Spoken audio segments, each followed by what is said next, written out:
नमस्कार। राष्ट्रका लागि अन्तर्राष्ट्रिय युवा वर्ष कार्यक्रममा यहाँलाई हार्दिक स्वागत छ। म विष्णु रकाया।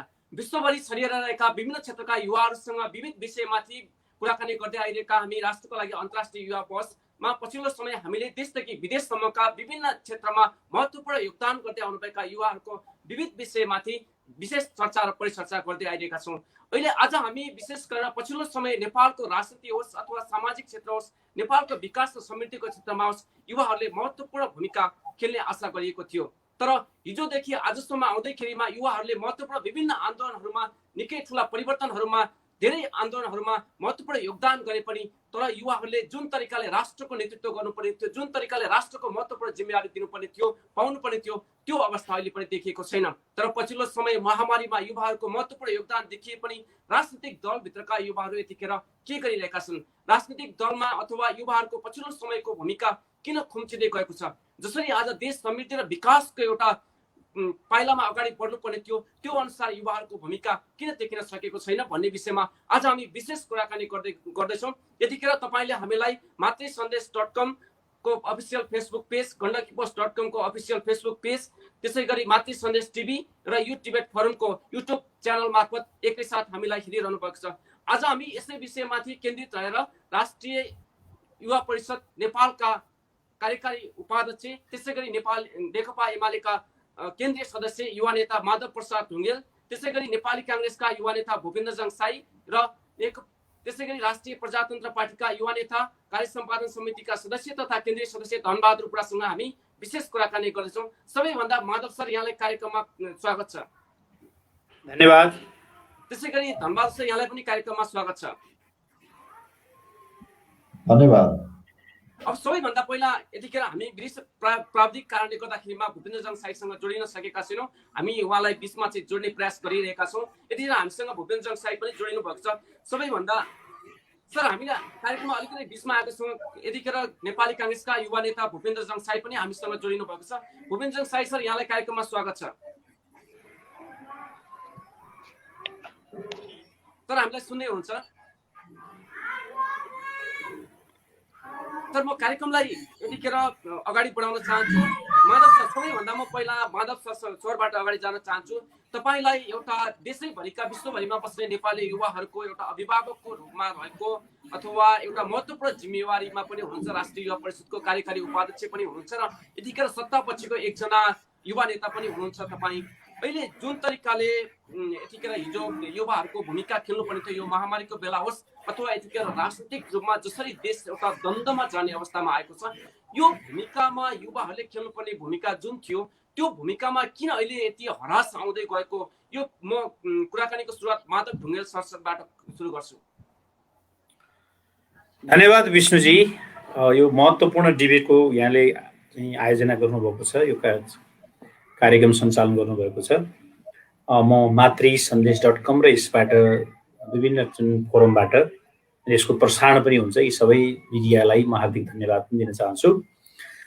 वास्तवमा यस्ता सङ्कटपूर्ण अवस्थामा, विपदमा चाहिँ राज्यले बनाएको प्लानमा अरू राजनीतिक पार्टी, युवा सङ्घ संगठन र सबैले एकमुष्ट साथ दिने मात्रै यसको अप्सन रहन्छ। किनभने सबै कुरा व्यक्तिले गर्न सक्ने विषय पनि हुँदैन। यो यति बेला अहिले कोरोनाको महामारीको बिचमा PPE नलागिकन मान्छे हिँड्नु हुँदैन, कोही मान्छे पनि अनसेफ हिँड्न मिल्दैन।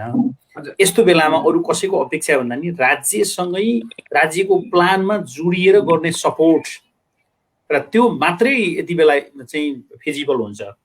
यो बाहेक अरू इनिसिएसन भनेको टेलिफोनबाट गर्ने, सूचना दिएर गर्ने, कुनै कालाबजारी भयो भने कालाबजारीको रिपोर्ट चाहिँ सम्बन्धित इकाइमा गएर गर्ने, एम्बुलेन्स चाहियो कसैलाई एम्बुलेन्सको सहजीकरण गरिदिने, त्यसै गरी कसैलाई चाहिँ ब्लड चाहियो ब्लडको सहजीकरण गरिदिने, त्यसै गरी अरू विभिन्न चाहिँ यो क्षेत्रमा आवश्यक पर्ने ग्यास सिलिन्डर चाहियो, त्यो अक्सिजन सिलिन्डर चाहियो, त्यो सम्भव भएसम्म त्यसको लागि पहल प्रयास गरिदिने, राज्यलाई त्यसको व्यवस्था गर भन्ने विषयवस्तुका सन्दर्भमा अलिकति पहल कदमी गरिदिने।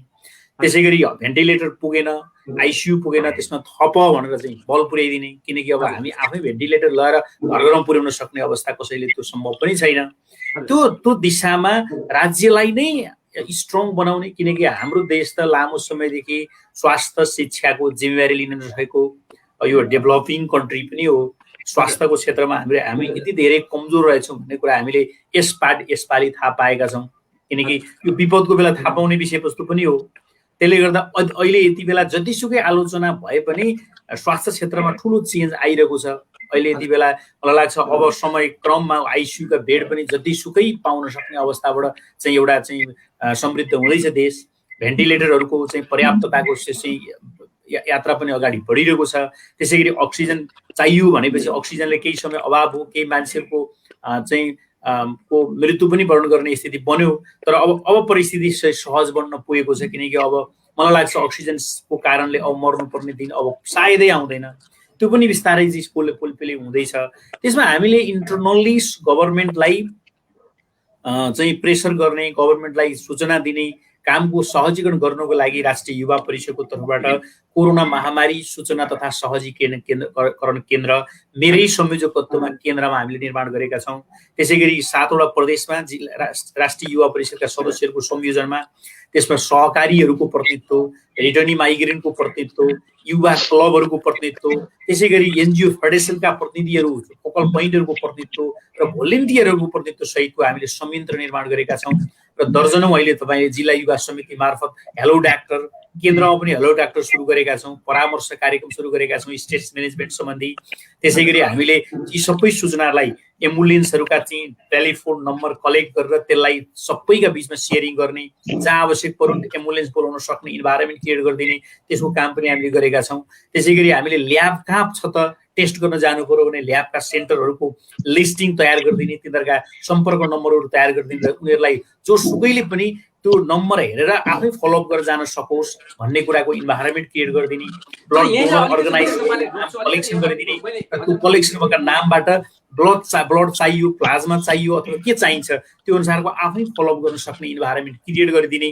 त्यसै गरी अब अहिले चाहिँ बुटोलमा हामीले चाहिँ सैना महिना पालिकाको सहकारीमा युवा परिषदको संयोजनमा एउटा हस्पिटल निर्माण गर्ने काम प्रारम्भ भइरहेको छ र देशव्यापी रूपमा 77वटा जिल्ला युवा समितिका अध्यक्षहरू मार्फत र त्यसका यी विभिन्न अघि मैले भनेका प्रतिनिधित्व सहितको एउटा संयन्त्र खडा गरिदिएको छ। त्यो मार्फत पनि तल काम भइरहेको र चाहिँ डे टु डे त्यसमा फेसबुकमा पनि आइरहेछ, सामाजिक सञ्जालमा आइरहेछ, सियरिङ पनि भइरहेछ। हामीले अनि कालोबजारीका सूचनाहरू पनि सम्प्रेषण गर्ने काममा हामीले एउटा चाहिँ भूमिका निर्वाह गरिरहेछौँ। यो संयन्त्रलाई व्यवस्थित गर्ने गरी हामीले यसलाई चाहिँ स्वास्थ्य मन्त्रालयसँग पनि जोडेका छौँ, युवा मन्त्रालयसँग पनि जोडेका छौँ, मेडिकल काउन्सिलसँग पनि जोडेका छौँ र यी विभिन्न वित्तीय संस्थाहरूसँग पनि जोडेका छौँ। र भोलि इकोनोमिक रूपमा यसको रूपान्तरण गर्नुपर्ने समय आयो, उद्यमसँग जोड्नुपर्ने समय आउँछ, आइहालेको छ। यसलाई सँगै जोड्नुको लागि वित्तीय संस्था र बैंकिङ क्षेत्रलाई पनि हामी यसमा जोडेर यो अभियानलाई तीव्रताका साथ अगाडि बढाउँदैछौँ। म यो चाहिँ सूचना पनि अथवा यस आफूले गरेका काम एक्टिभिटिजहरूको सेयरिङ गर्न पनि चाहन्छु। र सँगसँगै मलाई लाग्छ यो कोरोनाको महामारीमा युवाहरूको भूमिका विशेष छुट्टै भूमिका हुन्छ भन्ने कुराको अपेक्षा चाहिँ गर्नु हुँदैन। राज्यलाई नै सपोर्ट गर्ने र राज्यलाई स्ट्रङ बनाउने पार्टमै युवाहरूको भूमिका खोज्नुपर्छ। अब अरू यो बाहेकका अरू पोलिटिकल इस्युहरूका सन्दर्भमा अहिले थप अर्को पटक छलफल गरौँ। हजुर, म फेरि पनि जानेछु तपाईँतिर चाहिँ। अब यतिखेर म धनबहादुर बुढाथोकीतिर जान चाहन्छु। तपाईँ राष्ट्रिय प्रजातन्त्र पार्टीको एउटा महत्त्वपूर्ण युवा नेता पनि हुनुहुन्छ र अब अलिकति युवाको भूमिकाको कुरा गर्दाखेरिमा हिजोदेखि अहिले जति पनि प्रमुख राजनैतिक दलका नेतृत्वकर्ता हुनुहुन्छ उहाँहरूले आफ्नै एउटा ऊर्जाशील समयमा महत्त्वपूर्ण भूमिका पनि खेलिसक्नु भएको छ। धन्यवाद सर। यतिखेर तपाईँहरूले जस्तै राष्ट्रिय प्रजातन्त्र पार्टीले पनि आफ्नो ठाउँबाट अब आफ्नो कामहरू त गरिरहेको छ, तर जसरी युवाहरूले देशको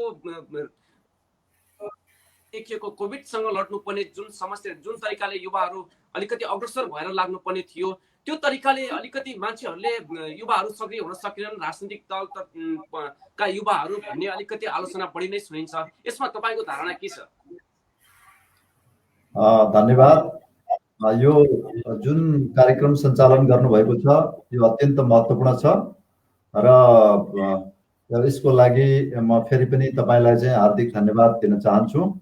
र जुन विषयमा आज हामी छलफलमा सहभागी भएका छौँ र यो विषय पनि असाध्यै सान्दर्भिक छ र मूलत अहिले युवाहरूको मात्रै भूमिकाको कुरा नभइकन जुन बहस प्रारम्भ भएको छ, अघि सुरुमा पनि तपाईँले माधवजीलाई सन्दर्भ पट्याउनु भएको थियो, अहिले नेपाल लगायत करिब विश्वमा चाहिँ यो महामारीको प्रकोपले प्रताडित छ अहिले विश्व र नेपाल पनि हामी त्यसबाट अछुतो छैनौँ।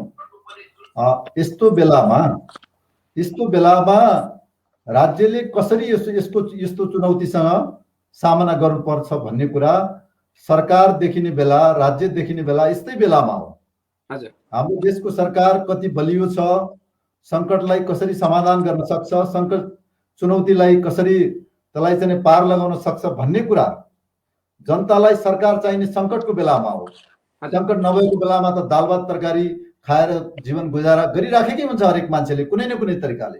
कसैले सुखले गरेको हुनसक्छ, कसैले दुःखले गरेको हुनसक्छ।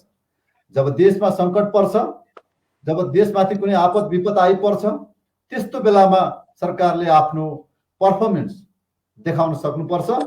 त्यो पर्फर्मेन्स सरकारले बिल्कुल देखाउन सकिराखेको छैन। सरकार मात्रै होइन, म सरकारलाई मात्रै भन्न चाहन्न, देशमा भएका प्रमुख प्रतिपक्षी पार्टी लगायत राजनीतिक पार्टीहरू उनीहरूको पनि महत्त्वपूर्ण भूमिका हुन्छ। केवल आज पो सरकारमा छैन, भोलि सरकारमा जान सक्ने पार्टीहरू पनि तिनै हुन्। ती पार्टीहरू, ती पार्टीको उपल्लो तहको नेताहरूबाट आज यत्रो देशमा चाहिँ दिनौँ मान्छे मरिराखेका छन्, कोलाहल छ, मान्छेहरू चित्कारमा चाहिँ औषधि नपाएर, अक्सिजन नपाएर, बेड नपाएर, हस्पिटलमा भर्ना हुन नपाएर मान्छे सडकमा मरिराखेका छन्। कुनै दलको नेता आज ती बिरामीलाई भेट्न गएको छैन, कोही हस्पिटल पुगेको छैन, त्यसप्रतिको कुनै चासो छैन, सरोकार छैन। केवल एउटै कुराको उहाँहरूलाई चासो छ कि त्यो सिंहदरबारमा प्रधानमन्त्रीको चेयरमा चाहिँ केपी शर्मा ओली करिब 3.5 वर्ष उहाँ बसिसक्नुभयो र अनि उहाँलाई औडा भएर चाहिँ उहाँ त्यति लामो समय चाहिँ सत्तामा बसेको प्रधानमन्त्री भएको कुरा उहाँहरूलाई औडा भएर त्यो कुर्सीबाट उहाँलाई हटाएर चाँडोभन्दा चाँडो त्यो चेयरमा आफू विराजमान हुने भन्दा बाहेक कुनै पनि दलको नेतालाई आज देश दुनियाँ यत्रो चाहिँ कोलाहल मचिरहेको अवस्थामा कसैलाई चासो छैन। तपाईँले भनेको प्रश्नमा म बल्ल आउँदैछु। यस्तो अवस्थामा हरेक राजनीतिक पार्टीभित्र रहेका जुन युवा छन् र युवा नेतृत्व छ, त्यो युवा नेतृत्वले पनि हामीले ठिक ढङ्गले पहल कदमी उठाउन नसकेको कुरा फेरि सत्य हो। हामी पनि होमा हो मिलाएर चाहिँ हरेक राजनीतिक पार्टीभित्रका चाहिँ युवा नेतृत्व चाहिँ हिँडिराखेको अवस्था छ र यसबाट वास्तवमा देश आज अत्यन्तै ठुलो सङ्कटको भुमरीमा फसिराखेको छ। एउटा महामारीको सङ्कटमा फसिराखेको छ, अर्को राजनीतिक सङ्कटमा फसिराखेको छ। यो सङ्कटबाट मुक्त हुनका लागि, पार लगाउनका लागि सबै राजनीतिक पार्टीभित्र रहेका युवाहरूले, युवा नेतृत्व, विद्यार्थी नेतृत्व, हिजो कुनै बेला कुनै समय यस्तो थियो त्यस जति बेला राजनीतिक पार्टीहरू प्रतिबन्धित थिए, त्यस्तो प्रतिबन्धित राजनीतिक व्यवस्थामा पनि राजनीतिक पार्टीहरूले गर्ने काम केवल विद्यार्थी सङ्गठनले मात्रै गरिराखेका थिए। त्यो सिङ्गो राजनीतिक पार्टीको प्रतिनिधित्व केवल एउटा विद्यार्थी सङ्गठनले गरिराखेको अवस्था र विद्यार्थीहरूले मुभमेन्ट हाँकिराखेको, आन्दोलन हाँकिराखेको, युवाहरूले चाहिँ मुभमेन्टहरू हाँकिराखेको अवस्था थियो भने आज त्यो अवस्था चाहिँ एकदम शिथिल भएर गएको छ र यो सबै यो सत्ताको फोहोरी खेलले आज भएका युवाहरू पनि विकृत भएको अवस्था, युवाहरूमा पनि लोभ लालच पैदा भइराखेको अवस्था, यिनै नेताहरूको पछि पछि दौडेर केही भइहालिन्छ कि भनेर हिँडिराखेको अवस्था। मुलुक परिवर्तन गर्न सकिन्छ, देश परिवर्तन गर्न सकिन्छ। हामी जस्तै मान्छेले अरू देशमा चाहिँ मुलुक परिवर्तन गरेको होस्, देशको काँचुली फेरेको हो भन्ने कुराबाट भन्दा पनि आफू केही न केही सुरक्षित हुने सानोतिनो स्वार्थमा आजको युवावर्ग होमिएका कारणले गर्दा पार्टीको नेतृत्वले पनि ठिक ढङ्गले अगाडि लान नसकेको र त्यहाँभित्र रहेका म आफूलाई पनि भन्छु, हामी सबैले त्यो युवावर्गले त्यो पहल कदमी लिन नसकेको अवस्था आज सत्य हो। हामीले छातीमा हात राखेको। हजुर, म फेरि पनि आउँछु। यतिखेर हामीसँग नेपाली काङ्ग्रेसका युवा नेता अथवा विद्यार्थीदेखि हुँदै युवादेखि लिएर हुँदै महत्त्वपूर्ण जिम्मेवारी निभाउँदै आउनुभएका भूपेन्द्र साई हामीसँग जोडिनु भएको छ। सर, यहाँलाई भूपेन्द्र साई सर, राष्ट्रको लागि अन्तर्राष्ट्रिय बस कार्यक्रममा यहाँलाई हार्दिक स्वागत छ। सर, हजुरको साउन्ड अलिकति सुनिएको छैन, साउन्ड हेर्दैन होला, म्युट भयो जस्तो लाग्यो। विष्णुजी, तपाईँलाई एकदम हार्दिक नमस्कार छ र यो हेरिरहनु भएका सम्पूर्ण श्रोता दर्शकलाई मेरो एकदम अभिवादन छ। म अब तपाईतिर जान चाहन्छु।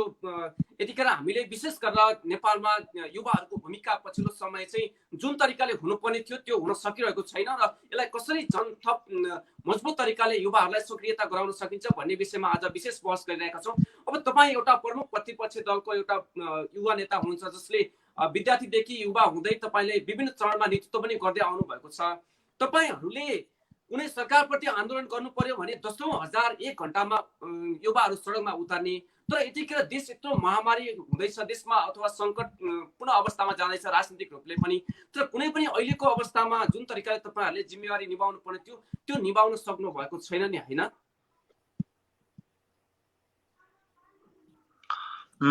सबैभन्दा पहिला विष्णुजीलाई म आभार व्यक्त गर्न चाहन्छु। निकै नै महत्त्वपूर्ण कार्यक्रमको आयोजना गर्नुभएको छ र मलाई पनि यो बहसमा सहभागी हुने अवसर दिनुभएकोमा तपाईँलाई आभार सहित धन्यवाद व्यक्त गर्न चाहन्छु।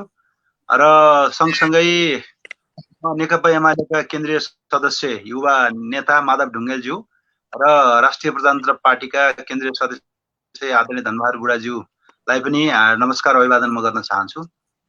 तपाईँले भनेको कुरा अब अहिले युवाहरूको भूमिका कस्तो रह्यो भन्ने जुन कुरा छ, अहिले मलाई लाग्छ युवा बुढा सरकार प्रतिपक्ष अथवा अर्को कुनै पक्ष विपक्ष भनेर धेरै छुटाउनु पर्ने अवस्था चाहिँ अहिले छैन। किनभने यो एकदमै ठुलो महामारी, यो बेला आम नागरिकको ज्यान कसरी जोगाउने, आफू पनि कसरी जोगिने र अरू हस्पिटलको बेडमा छटपटाइरहेका मान्छेहरूलाई कसरी जोगाउने, मृत्युबाट चाहिँ मान्छेहरूलाई जोगाउने भन्ने कुरा नै महत्त्वपूर्ण प्रश्न हो जस्तो मलाई लाग्छ चाहिँ आजको दिनमा।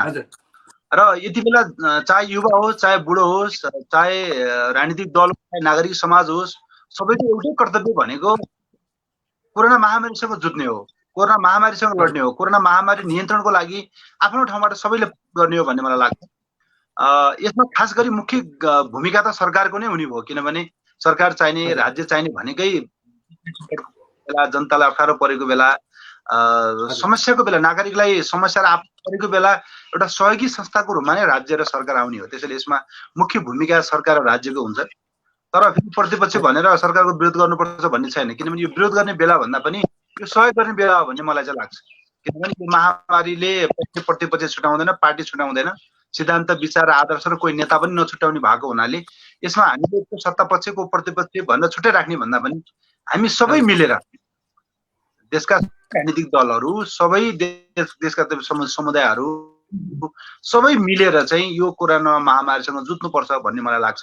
त्यसै पनि युवाकै विषयमा मात्रै कुरा गर्दाखेरि पनि युवाहरूलाई पनि मेरो आग्रह के हो भने यस्तो बेला हामी धेरै चाहिँ भड्किने र हामी धेरै चाहिने नचाहिने कुरा गर्ने अथवा निराश भइहाल्ने, आक्रोश भइहाल्ने भन्दा पनि यस्तो बेला संयमित हामी भएर बुद्धिमत्तापूर्ण ढङ्गले चाहिँ अलिक सचेत भएर, अलिक गम्भीर भएर हामीले जुन सम्बन्धित विभिन्न निकायहरू छन् अहिले जो जिम्मेवारीमा खटिरहनु भएको छ, फ्रन्ट लाइनमा अगाडि आउनु भएको छ, नेपाल प्रहरीको कुरा होला, डाक्टरहरूको कुरा होला, अरू महामारी यति बेला मद्दत गर्नुपर्छ भन्ने मलाई लाग्छ। र म आफू पनि मेरो आफ्नो तर्फबाट र हाम्रो आफ्नो सङ्गठनको तर्फबाट, हाम्रो पार्टीभित्र भएका युवा साथीहरूको तर्फबाट म सबै युवा साथीहरूलाई त्यही आग्रह गर्न चाहन्छु, चाहे पार्टीमा आबद्ध हुन् चाहे पार्टीमा आबद्ध नहुन्, सबैको यति बेलाको दायित्व, राष्ट्रिय दायित्व भनेको हामी खालि आलोचना गर्ने र कुरा काट्ने र हामी यसो भएन उसो भएन भन्ने मात्रै हाम्रो दायित्व छैन, किनभने त्यो समय नै छैन। हामी कुरा काट्नलाई हामीसँग पछि समय छ, गाली गलौज गर्न त पछि गरे पनि भयो। अब पहिला मान्छे त जीवित हुनु पर्यो, मान्छे त पहिला बचाउनु पर्यो, मान्छे पहिला चाहिँ हामीले स्वस्थ राख्न सक्यौँ भनेपछि न राजनीति त पछि गर्न सकिन्छ, गाली त पछि गर्न सकिन्छ, होइन कोसँग रिस उठाएको आक्रोश त पछि पोख्न सकिन्छ। त्यसैले यो आजको समय भनेको निकै नै महत्त्वपूर्ण, संवेदनशील छ। त्यसैले सरकारलाई पनि हामी सुझाव दिउँ, सरकारलाई पनि हामी सहयोग गरौँ, सरकारको जहाँ कमजोरी भएको छ उसलाई हामी यहाँ कमजोरी भयो यसरी जानुपर्छ भनेर सरकारलाई हामी दबाब दिन सक्छौँ, भन्न सक्छौँ, आफ्नो ठाउँमा छ। तर पनि हरेक नागरिकको महामारीको बेला, अप्ठ्यारोको बेला, दुःख र समस्याको बेला हरेक नागरिक आफैमा एउटा सरकार हो, आफैमा एउटा चाहिँ देशको चाहिँ एउटा रक्षक हो, देशको एउटा सिपाही हो। त्यो भएको नाताले हामी सबै आफ्नो क्षेत्रबाट चाहिँ अहिलेको महामारीलाई नियन्त्रण गर्नको लागि र नेपाली जनताहरूलाई जोगाउनको लागि, यो अकालमै मान्छेको जुन ज्यान जाँदैछ त्यसबाट मान्छेलाई बचाउनको लागि सबै युवा सङ्गठनदेखि सम्पूर्ण चाहिँ नेपालका चाहिँ शक्तिहरू लाग्नुपर्छ भन्ने मलाई लाग्छ। हस्, यहाँ मसँग म फेरि पनि आउनेछु। यतिखेर म माधव ढुङ्गेल सरसँग जान चाहन्छु। माधव सर, तपाईँ अथवा यो अहिले सरकार पक्ष भनौँ अथवा राज्यको एउटा महत्त्वपूर्ण युवाहरूको, अझ त्योभन्दा पनि युवाहरूको महत्त्वपूर्ण जिम्मेवारीमा बस्नु भएको छ, जसको देशैभरिका भनौँ विश्वभरि बस्ने नेपाली युवाहरूको एउटा अभिभावकको रूपमा भनौँ, तपाईँले युवाहरूलाई अथवा प्रशिक्षण दिनेदेखि लिएर देशको विकासको समितिको सब अथवा हरेक कुरामा अगाडि बढाउनेमा तपाईँको महत्त्वपूर्ण जिम्मेवारी पनि छ। तर यतिखेर जस्तै विपक्षीहरू, यतिखेर नेपाली काङ्ग्रेस भनौँ, राप्रपा, उहाँहरू विपक्षमा हुनुहुन्छ। तर उहाँहरूले कुरा सुन्दाखेरिमा राज्यमा बस्ने पक्षले, राज्य पक्षले अथवा राज्य पक्षले गर्नुपर्ने भूमिकामा अलिकति त्यति राम्रोसँग निभाउन सकेन भनेर भन्नुभएको छ। के भन्नुहुन्छ तपाईँ यतिखेर सर? तपाईँहरूको जिम्मेवारी सही रूपमा निभाउन नसकेकै हो? यस्तो यो आलोचना गर्न भन्न त सकिएला होइन, किनकि राज्य त्यसको मूल रेस्पोन्सिबल इकाइ राज्य नै हो। हजुर, म यसमा स्वीकार गर्छु। हजुर, र के छ भने नेपालको पोजिसन हामी कहाँ छौँ र हामीले के गर्न सक्ने अवस्था थियो। कोरोना हाम्रो जस्तो देशको लागि, संसारका लागि नयाँ हो, तर हाम्रो देशका लागि झनै नयाँ हो। हजुर, र हामीले यो कोरोना पहिले आएर पहिले सेटलमेन्ट भएर हस्पिटल रेडी बनाउन सक्ने स्थिति हुँदैन थियो। हजुर, हाम्रो देशको संरचना, हाम्रो बजेट, हाम्रो बजेटरी सिस्टम, हाम्रो मुलुकको सिस्टम, हाम्रो हेल्थको जुन कन्डिसन हो, त्यो अहिलेको आएको सरकारले मात्रै बनाएको चिज होइन। त्यो लामो श्रृङ्खला छ यसको। पोलिटिकल इन्स्टेबिलिटी, हाम्रो प्रोडक्सन, हामीले चाहिँ विकास गरेको इकोनोमिक ग्रोथसँग पनि जोडिन्छ, हामीले बिल्डअप गरेका सिस्टमहरूसँग जोडिन्छन्। त्यस कारणले यसको रेस्पोन्सिबिलिटी कसैलाई दोष लगाएर उम्किने कुरा कसैको रहर छ भने त्यो मैले त्यसका लागि भन्नु केही छैन। तर यो सबै नेपालीहरूको साझा कुरा हो। यो सरकार एक्लैले गर्न सक्ने चिज पनि होइन। सिङ्गो पिपुलको साथ, पक्ष विपक्ष प्रतिपक्ष सबैको एकमुष्ट साथबाट एउटै अभियानबाट मात्रै यस्ता चिज महामारीहरू पार लाग्छन् भन्ने कुरालाई हामीले बुझ्यौँ भने मलाई लाग्छ त्यति धेरै ठुलो इस्यु बन्दैन होला। यद्यपि हामीले हाम्रा आँखा अगाडि अक्सिजन नपाएर मान्छे मरेको दृश्यले हामी मर्माहत हुन्छौँ, दुनियाँ मर्माहत हुन्छ। र यी सबै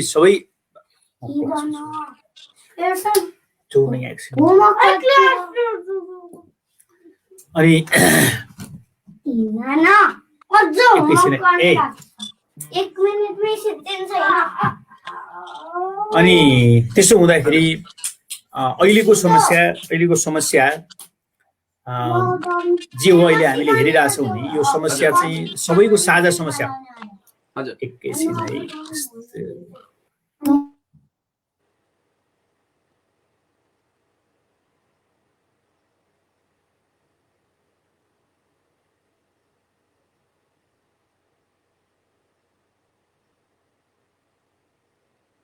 सर प्लिज हजुर हजुर हजुर त्यसो हुँदाखेरि अहिलेको जे समस्या सिर्जना भएको छ, हामीले एउटा हाम्रो देशमा हामीले अभावको फिल जुन गरिरहेछौँ, हामीलाई अक्सिजनको अभाव रहेछ, अप्ठ्यारो पर्दा अक्सिजनको हामीसँग त्यो स्टोरेज रहेनछ भन्ने कुरा हामीले अनुभूत गऱ्यौँ। त्यो राज्यले पनि अनुभूत गर्यो, सबैले अनुभूत गऱ्यौँ। त्यसका लागि बाटो खोलाएका छौँ। मलाई लाग्छ अब छ नि, अबको विदिन 1 विक भित्र अक्सिजनबाट मर्नुपर्ने दिन पक्कै आउँदैन। त्यो चिज भयो, त्यो अलिकति समय लागे पनि त्यो एउटा व्यवस्थापनको प्रक्रियामा अगाडि बढिसकेको छ। अब भेन्टिलेटर, आइसियुको समस्याले मलाई लाग्छ अब केही समयभित्र त्यसको कम्प्लिट व्यवस्थापन पनि हुँदैछ। अब यो सँगसँगै यसले अर्को क्रिएट गर्छ। त्यो के हो भन्दा अहिलेको लकडाउनले भएको जुन इकोनोमिक गतिविधि ठप्प छ, मान्छेले केही गर्न पाएको छैन। अब खान नपाउने स्थिति सिर्जना हुँदैछ, उब्जनी हुँदैन। अब अहिलेकै आजकै तपाईँ डाटा हेर्नुहुन्छ भने 69 खर्ब बराबरको विदेशबाट हामीले सामान खाद्यान्न किनेको कुराको आज न्युज सुन्दै थिएँ मैले। त्यो स्थितिमा छौँ हामी। त्यो चिजको अर्को रूपान्तरण खोजिरहेको छ। यसले सकारात्मक नकारात्मक हरेक चिजका त्यसका चाहिँ इफेक्टहरू हुन्छन्। अब यो कोरोनाले हामीलाई पक्कै पनि आत्मनिर्भर बनाएर उठाउनुपर्छ। यो हाम्रो सबलता यसरी देखिनुपर्छ कि हामीले यो अन्तर्राष्ट्रिय चाहिँ अपेक्षामा आधारित, अरूको सपोर्टमा आधारित, अरूको सहयोगको अपेक्षामा आधारित जुन अर्को नेपालको इकोनोमी हो, परनिर्भर इकोनोमीलाई आत्मनिर्भर इकोनोमी बनाउनुको निमित्त कोरोना हाम्रो लागि साधक बनेर उभिनुपर्छ। यसले अर्को साधकताको चाहिँ रिजल्ट निकालिदिनुपर्छ भन्ने हामी मान्यता राखेर हामीले अगाडि बढ्न सक्छौँ र एउटा हजुर म अलिकति यहाँनिर रोकिहाल्छु। म चाहिँ राज्यले आफ्नो पक्षबाट गर्ने कामहरू गर्छ, त्यो गर्दैछ र तर यहाँनिर के प्रश्न चाहिँ के धेरै आम नागरिक अथवा स्वतन्त्र युवाले के सोधिरहेका छन् भने प्रमुख राजनीतिक दलहरू यतिखेर सत्ता पक्ष हुन् अथवा प्रतिपक्ष, आफूलाई कुनै पनि कार्यक्रम गर्नु पर्यो भने, आन्दोलन गर्नु पर्यो भने 1 घण्टामा लाखौंलाई सडकमा उतार्न सक्ने, तर यत्रो महामारी देशभरि प्रत्येक मिनेटमा मान्छे मर्दै गर्दाखेरिमा, खान नपाएर छटपटिँदै गर्दाखेरिमा तपाईहरुका ती लाखौं कार्यकर्ताहरू यतिखेर कहाँ छन्? ती युवाहरू जसले तपाईले नेतृत्व गरेर तपाईलाई आज नेता बनाएका छन्, तिनीहरू कहाँ छन् भनेर धेरैले प्रश्न गरिरहनु भएको छ। यहाँनिर प्रश्न यो छ। होइन, यो एउटा नेपालको सन्दर्भमा चाहिँ अब पोलिटिकल मोमेन्टमा अलिकति बढ्ता यो थर्ड कन्ट्रीहरूको एउटा समस्या त्यो पनि हो। हजुर, बढ्ता सबै मान्छे राजनीतिमा संलग्न भइरहेको हुन्छ। त्यो राजनीतिका धेरै कार्यकर्ता पार्टीले बनाइरहेको हुन्छन्, आफ्ना क्रियाशील सदस्य बनाएको हुन्छ, आफ्ना पार्टीका मेम्बरहरू बनाएको हुन्छ र त्यो पार्टीभित्रका समस्याले अलिक बढ्ता त्यसलाई त्यो मुभमेन्ट हुने चाहिँ यस्ता थर्ड कन्ट्रीहरूमा चाहिँ हुँदो रहेछ। हजुर, त्यो नेपाल मात्र होइन, अरू देशमा पनि हुन्छ यस्तो काम। हजुर, सँगसँगै अब यो रोगसँग जोडिएको कुरा त के छ भने मुभमेन्ट गरेर यसको टुङ्गो लाग्ने कुरा छैन। यसको त होसियारी, यसलाई त सपोर्ट गर्ने भनेको घरभित्र बस्दिने हो।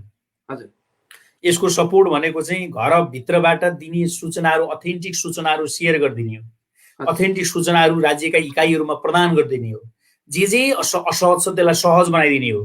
त्यो रूपमा मात्रै हामीले यो मुभमेन्टलाई जित्न सक्छौँ। त्यस कारणले यस्ता मुभमेन्टमा सडकमा देखिएर अर्थ पनि रहँदैन। त्यसले गर्दा सडकमा देखिएन यसमा भनेर चाहिँ अर्को मुभमेन्टसँग यसलाई जोड्नु पनि हुँदैन। र अर्को कुरा, अब यति बेला वास्तवमा जुनसुकै जसले गरेको भए पनि पोलिटिकल मुभमेन्टबाट लाखौं हजारौं मान्छे जम्मा गर्ने, प्रदर्शन गर्ने, आन्दोलन गर्ने समय पनि होइन यो। राजनीतिक दुर्भाग्यपूर्ण छ हाम्रो नेपालको राजनीति। एउटा राजनीतिक स्टेबिलिटी हामीले खोजेका थियौँ, पोलिटिकल स्टेबिलिटीको लडाईँ यति लामो समयसम्म हामी लड्यौँ र एउटा स्टेबल गभर्मेन्ट र 5 वर्ष त्यसबाट एउटा प्रतीक्षा पनि गरेका थियौँ। बाइ द वे दुर्भाग्य नेपालमा त्यो चिज हामीले प्राप्त गर्न सकेनौँ। त्यो भन्नका लागि पक्ष प्रतिपक्ष सबैलाई बाटो खुल्यो होला, तर यो नेपालीहरूको दुर्भाग्य हो, हाम्रो दुर्भाग्य हो। हामी मिलेर सरकार चलाउने, मिलेर काम गर्ने, मिलेर पार्टी चलाउने र एउटा कल्चरल पोलिटिकल संस्कार बोक्ने, लोकतन्त्रलाई संस्थागत गर्ने, एउटा सिस्टमेटिक ढङ्गले अगाडि बढाउने कुराको सन्दर्भमा हामी वास्तवमा हामी यो वा त्यो म नभनौँ, हामी कोही पनि इमान्दार बन्न सकेका छैनौँ। यद्यपि यो संघीयताको पहिलो फेजमा छौँ, हामी यो गणतन्त्रको पनि पहिलो फेजमा छौँ। यसका सबै संविधानको पहिलो इम्प्लिमेन्टेसनको यात्रामा प्र्याक्टिस गरिरहेछौँ।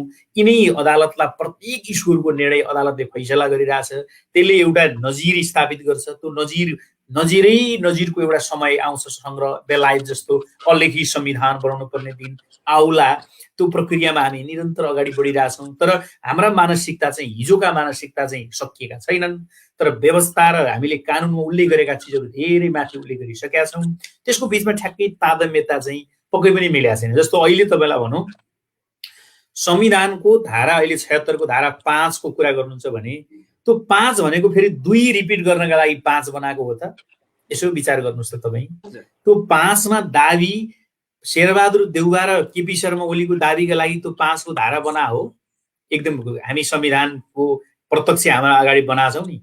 त्यस्तोमा त चाहियो होला एउटा सबै पार्लियामेन्ट भित्रको एउटा त्यस्तो पर्सनालिटी, जस्तो मान्नुहोस् प्रदीप गिरी जस्तो पर्सनालिटी, मान्नुहोस् अरू त्यस्ता धेरै चाहिँ ग्रेट पर्सनालिटी जो छन्, ती पर्सनालिटीलाई होइन है यो पार्लियामेन्टको पोजिटिभ बहुमतको समर्थन या पनि छ है, दलीय चाहिँ संसदीय दलका नेता र पार्टीका नेताहरूको मात्रै कुरा छैन, त्यो पार्टीभित्रको लो प्रोफाइलमा बसेका त्यो एक एडभान्स र चाहिँ स्वीकारयुक्त पर्सनालिटी अरू पनि छन् है भन्ने कुरालाई उजागर गर्न। त्यो सर्वसहमति हुन सक्छ, सर्वसहमति भएन भने पनि त्यसको मेजोरिटीको समर्थन भएको अर्को त्यस्तो खालको व्यक्तित्व पनि छ है पार्लियामेन्टमा भन्ने चिजलाई उजागर गर्नका लागि यो धारा 5 एक्टिभ बनाइएको। ल भन्नुहोस्, धारा 5 ले फेरि धारा 2 मा फर्काउनका लागि धारा 5 भने हो, तर हामी धारा 2 जस्तो गरिरहेछौँ। ट्याक्कै धारा 2 मा मेजोरिटीको चाहिँ संसदीय दलका 2टा नेता प्रतिस्पर्धामा प्रधानमन्त्रीको दाबी गर्न पुग्ने स्थिति बनाउँ। यसले कल्चर स्थापित भयो त। यो राजनीतिक विषयमा म फेरि पछि पनि प्रवेश गर्नेछु। म यतिखेर फेरि धनबहादुर बुढा सरतिर जान चाहन्छु। चाहिँ धनबहादुर सर, तपाईँहरूले माधव सरको कुरा पनि सुन्नुभयो र विशेष गरेर अहिले चाहिँ यतिखेरको आवश्यकता चाहिँ के देखिन्छ भने सबै राजनीतिक दलभित्रको जुन देखिएको अन्तर्मत छ अथवा जुन अन्तर्द्वन्द्व छ, यसले देशलाई नै एउटा अप्ठ्यारोमा धकेल्ने अथवा हाम्रो जुन समृद्धिको सपना छ, विकासको सपनालाई पछाडि धकेल्ने अवस्था देखिन्छ र यतिखेर युवाहरूले मुख्य गरी यो महामारी नियन्त्रण गर्नमा र अलिकति राजनीतिक रूपमा यो अहिलेको अवस्थालाई चाहिँ स्थायित्वतिर लिनको लागि कस्तो तरिकाले भूमिका खेल्नुपर्छ होला जस्तो लाग्छ तपाईँलाई चाहिँ? धन्यवाद सर, हामीले सुनिरहनु भएको छ। धन्यवाद सर।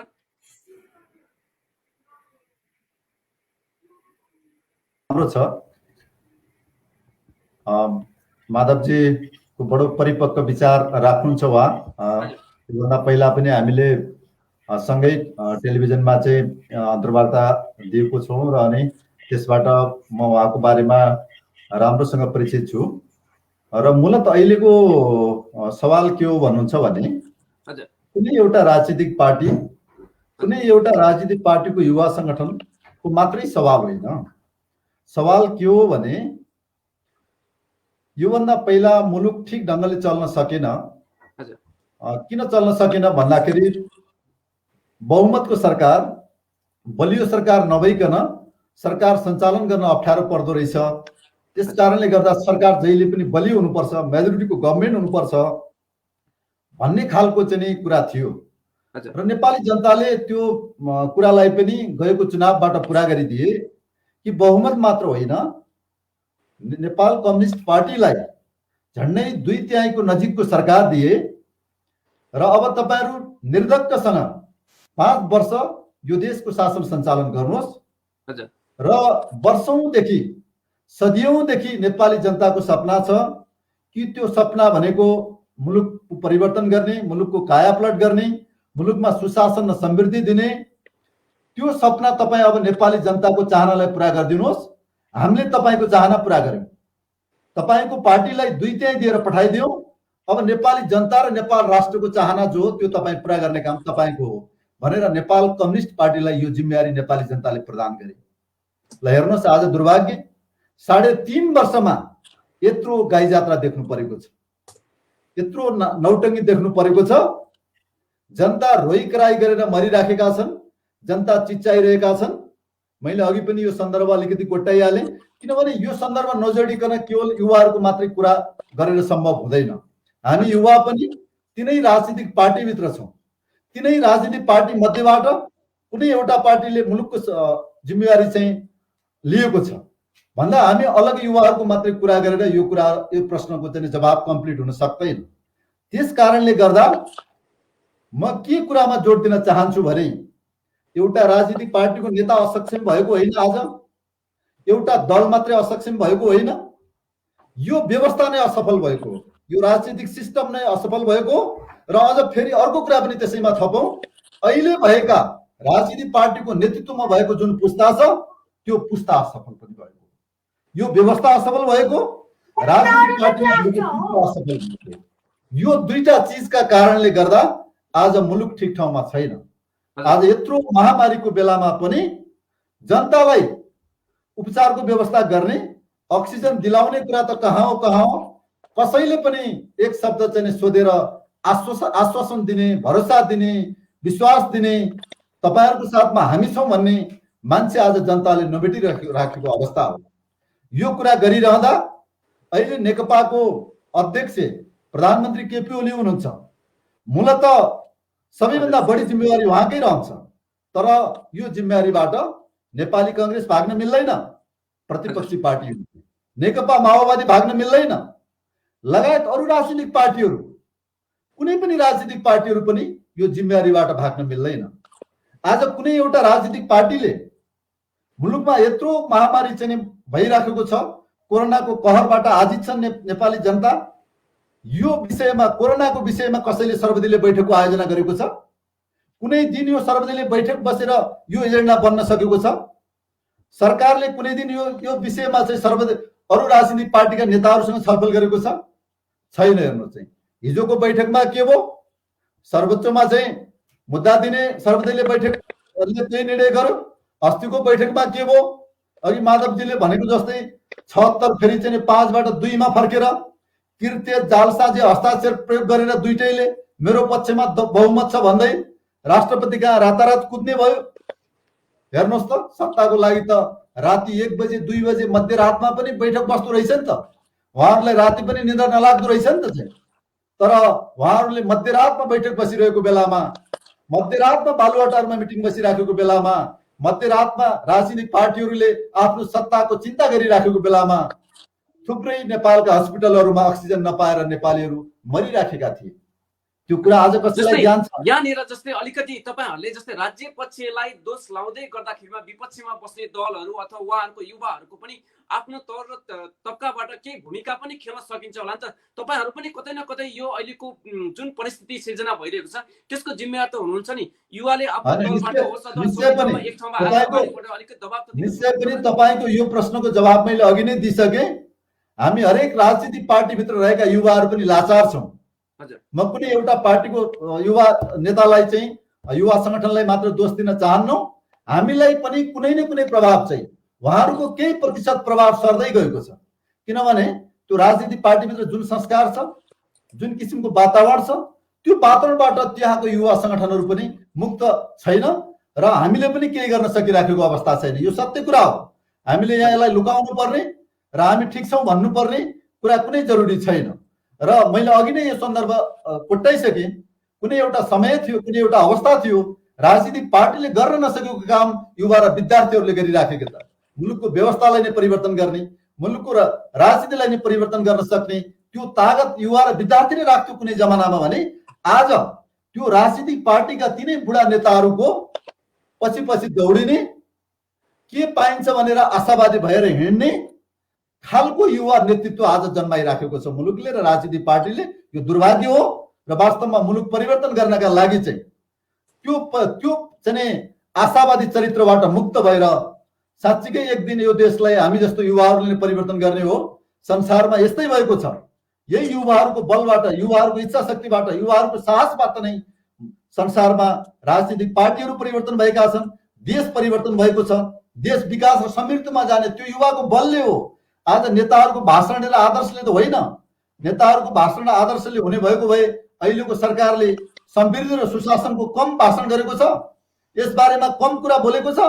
खै त आज जनताले के पायो चाहिँ? हामीले जतिसुकै कुरा गरे पनि परिणाम दिन सकेको छैन। जनताले परिणाममा हेर्ने हो, परिणाम दिन सकेको छैन। यो कुरा गरिरहँदा मैले यत्रो महामारी भइराखेको बेलामा कुनै एउटा राजनीतिक पार्टी र केवल सत्ताधारीलाई मात्र दोष दिइराखेको छैन। यो दोषको भागीदार मुलुकमा अहिले राजनीतिक पार्टीहरूको जुन हैसियत छ, प्रमुख दलका हैसियतले नेकपा एमालेको सबभन्दा बढी दोष रहन्छ। प्रमुख प्रतिपक्षी दलको हैसियतले नेपाली काङ्ग्रेसको पनि त्यही अनुसारको उसको हिस्सा जान्छ र त्यहाँ भएका अरू राजनीतिक पार्टीहरू लगायत स्वयं हामी पनि राष्ट्रिय प्रजातन्त्र पार्टी पनि आफ्नो दलको हैसियत अनुसारको हामीले जिम्मा लिनुपर्छ कि हामीले मुलुकका लागि जति गर्नुपर्ने त्यो गर्न सकिराखेका छैनौँ। म यहाँसँग फेरि पनि आउनेछु। म यतिखेर भूपेन्द्रजङ साई ज्यूसँग जान चाहन्छु। सर, यहाँ तपाईँ आफ्नो एउटा प्रतिपक्षी दलको एकदमै युवा नेता, सक्रिय युवा नेता पनि हुनुहुन्छ। निकै हरेक क्षेत्रमा महत्त्वपूर्ण भूमिका पनि हुन्छ युवाहरूको। तर यतिखेर जुन तरिकाले देश एउटा राजनीतिक मुठभेडमा जाँदै गर्दाखेरिमा अथवा कोरोना महामारीले ठुलो बन्दै गर्दाखेरिमा तपाईँहरूले अलिकति युवाहरूले जुन तरिकाले भूमिका खेल्नु पर्ने थियो त्यो तरिकाले भूमिका खेल्न किन सक्नु भएन?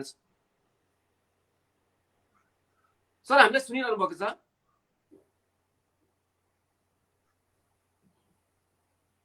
भूपेन्द्र सर, अलिकति हजुरको साउन्ड अलिकति हेरिदिनु होला, साउन्ड सुनेको छैन।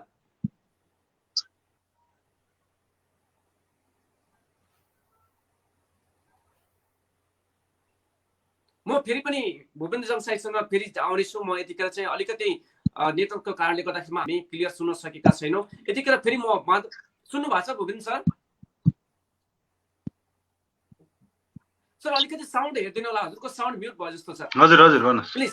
सरी, अलिकति हामीले अलिकति जुन तरिकाले तपाईँले भूमिका अलिकति युवाहरूले खेल्नु पर्ने थियो यो महामारीमा र यो देशलाई अझै राजनीतिक मुठभेडमा जान नदिनको लागि त्यो भूमिका अलिकति खेल्न सकेको छैन। अबको भूमिका कस्तो हुन सक्छ युवाहरूको यतिखेर यो अहिलेको दुइटै जुन यो राजनीतिक महामारी पनि छ एउटा र कोरोनाको महामारी यसलाई नियन्त्रण गर्नको लागि? प्लिज। मेरो आवाज सुन्नु भएको छैन? सुनिरहेछ? हजुर सुनिरहेको छु, हामीले अगाडि बढ्नु होला।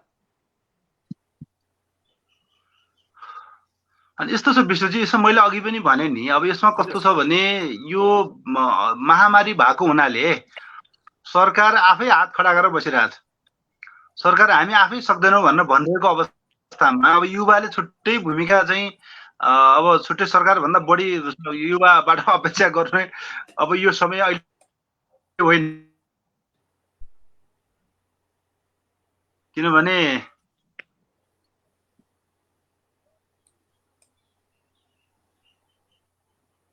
हेलो हजुर हजुर हजुर प्लिज सुनिरहेको छु, अगाडि बढ्नु होला।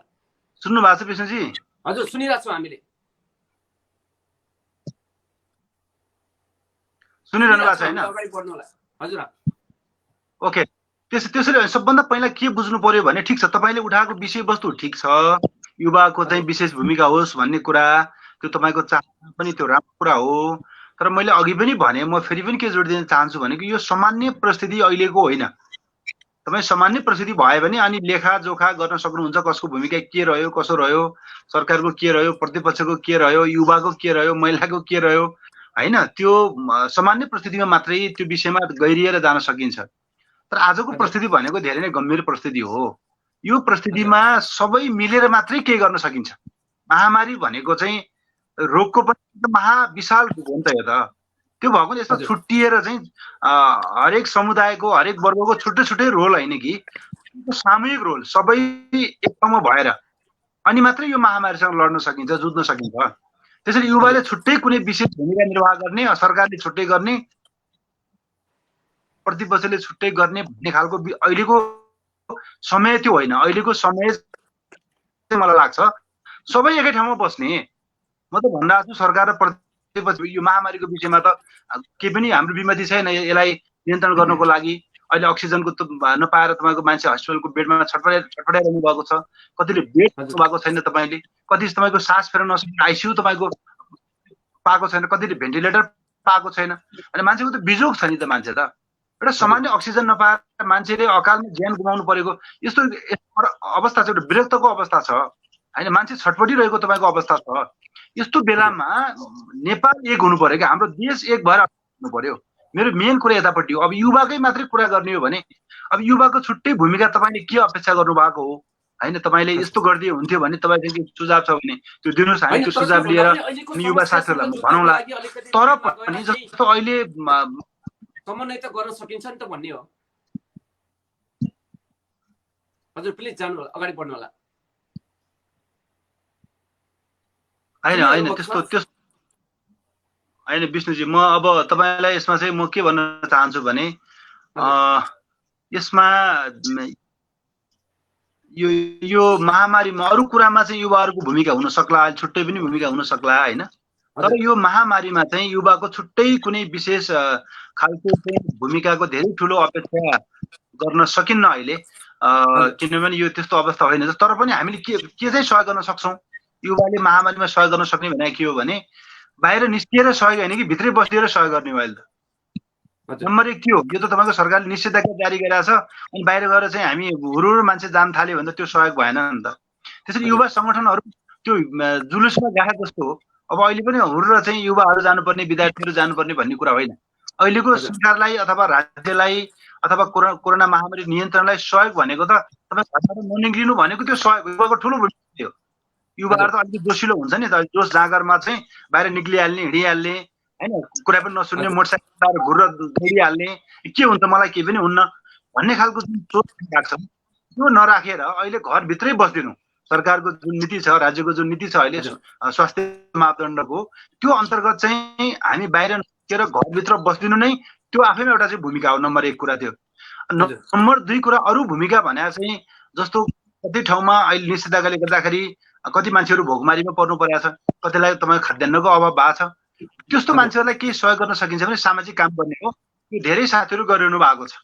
अहिले पनि महामारीको जोखिममा पनि आफूलाई कोरोना संक्रमण हुन सक्ने त्यो खतरा हुँदाहुँदै पनि धेरै तपाईँले कतिको देख्नु भएको छैन, मसँग आबद्ध, मसँग सम्बद्ध सम्पर्कमा हुनुभएका धेरै साथीहरू त्यो जोखिम उठाएर पनि चामल बोकेर जानु भएको छ। कति ठाउँमा चाहिँ अक्सिजनको सिलिन्डर बोकेर तपाईँको जानुभएको छ। कति घरमा ग्यास सकियो भने ग्यास बोकेर तपाईँको जानुभएको छ। यो समस्या कति ठाउँमा पानीको समस्या भयो भने पानी लिएर जानुभएको छ। हस्पिटललाई अक्सिजनको समस्या भयो भने अक्सिजनका सिलिन्डरहरू चाहिँ हस्पिटलमा गएर पुर्याउनु भएको छ। अब अस्ति मात्रै हाम्रो कर्णालीको चाहिँ के अरे त्यो प्रदेश अस्पतालमा जति बिरामी हुन्छ त्यहाँको युवा कर्णालीको युवा साथीहरू ममता अधिकारी बहिनी लगायतको नेतृत्वमा धेरै युवा साथीहरू मिलेर निःशुल्क खाना खुवाइरहनु भएको छ। यस्ता गतिविधिहरू भइरहेका छन्, नभएको होइन। युवाको चाहिँ भूमिकै छैन, केही गर्नुहुन्न युवाले भन्ने मेरो कुरा होइन। अनि युवाको भूमिका पनि छ, युवाले गरिरहेका पनि छन्, नगरेका भन्ने पनि होइन। तर यसमा मलाई यति बेला चाहिँ युवा को मात्रै भूमिका खोज्ने, मुख्य बढी सरकारकै भूमिका खोज्ने हो, मुख्य बढी राज्यकै भूमिका खोज्ने हो। म फेरि दिन्छु बाबा, सरकार चाहिने भनेको कति बेला हो जनतालाई? राज्य चाहिने भने कति बेला? नभए सरकार किन चाहियो? सरकारलाई हामीले किन कर तिर्ने त? होइन, सरकारको नाममा चाहिँ हामीले किन चाहिँ यो कसैलाई प्रधानमन्त्री, मन्त्री, सांसद किन मान्नु पर्यो भन्दाखेरि जनतालाई अप्ठ्यारो परेको बेला, दुःख परेको बेला, मानवीय सङ्कट आएको बेला, नागरिकलाई चाहिँ जतिखेर पीडा पर्छ त्यो बेला राज्य चाहिन्छ, सरकार चाहिन्छ भनेर जनताले कर तिरेर आफू चाहिँ गरिब भएर खाएर जनताले तिरेको करबाट चाहिँ तलब भत्ता खाएर यो राज्य समेत चलिरहेको हुन्छ नि त। त्यसैले हामीले युवाको भूमिका भनेको पनि राज्यलाई प्रश्न गर्ने हो। तर मैले भने फेरि राज्यलाई प्रश्न गर्ने नाममा हामीले खालि फेरि गाली मात्रै गरेर विरोध मात्रै गरेर हुँदैन। किनभने यो महामारी भावना सरकारले एक्लै पनि नगर्न सक्छ। मुख्य दायित्व सरकारकै हो, सरकारकै जिम्मेवारी हो। सरकारले नै मुख्य जिम्मेवारी लिनुपर्छ, यसको दोष पनि लिनुपर्छ, यसको पनि सरकारले लिनुपर्छ।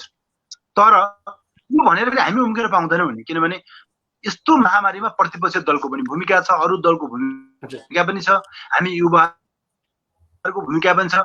त्यसैले हामी सबै मिलेर कोरोना महामारी नियन्त्रणको लागि लाग्नुपर्छ।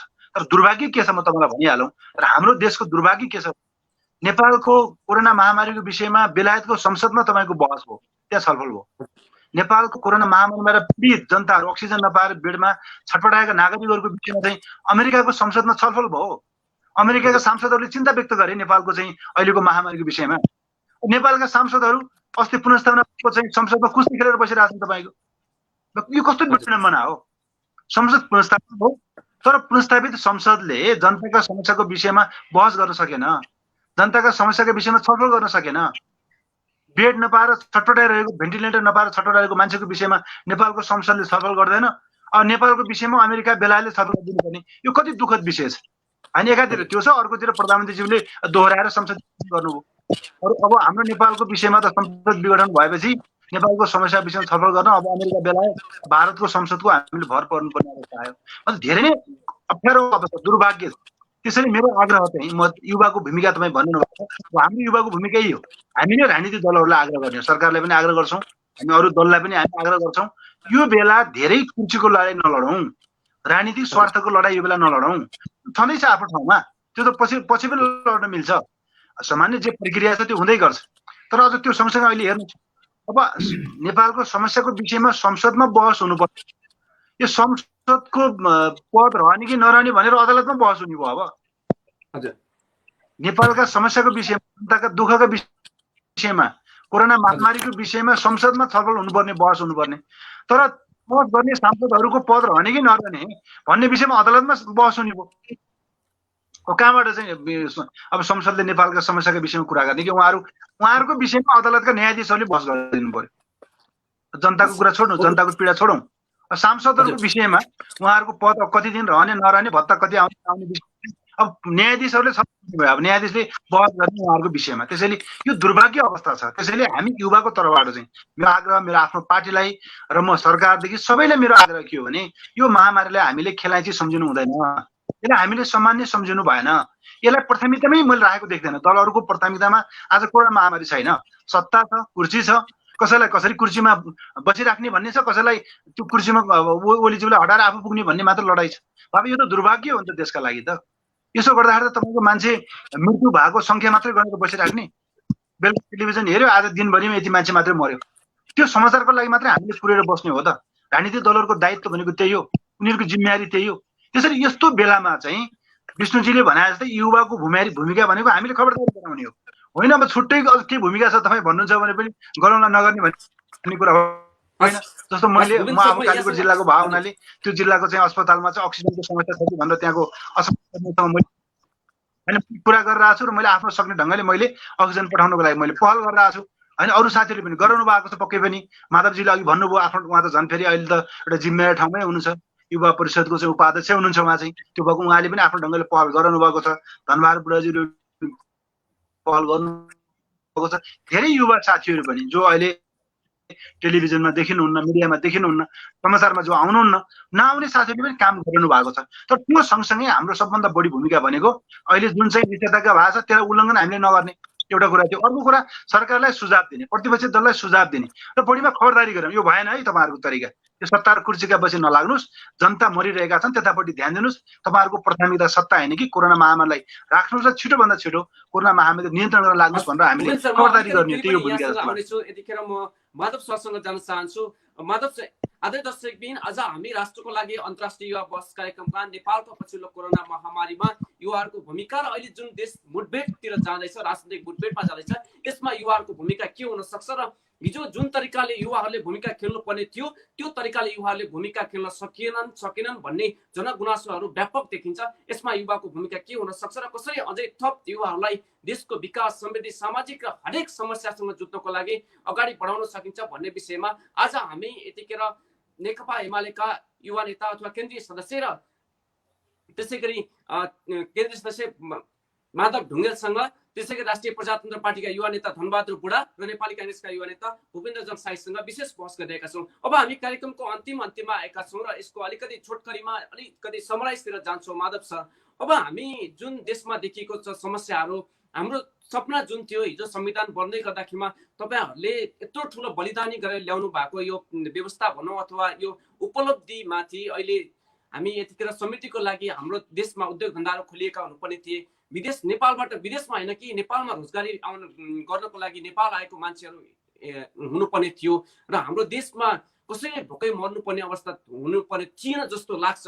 तर अब यो समग्रमा अलिकति समाधान चाहिँ के हुन सक्छ? युवाको भूमिका अथवा अहिलेको वर्तमान राजनीतिक भनौँ अथवा यो जुन महामारीको देखिएको यहाँभित्र समाधान चाहिँ यस्तै यतातिर जाउँ सर। माधव सर। धन्यवाद विष्णुजी। वास्तवमा के हो भने सबभन्दा पहिलो हामी चाहिँ केका लागि एक्सपर्ट थियौँ भने बन्दुक चलाउन हामी एक्सपर्ट भयौँ,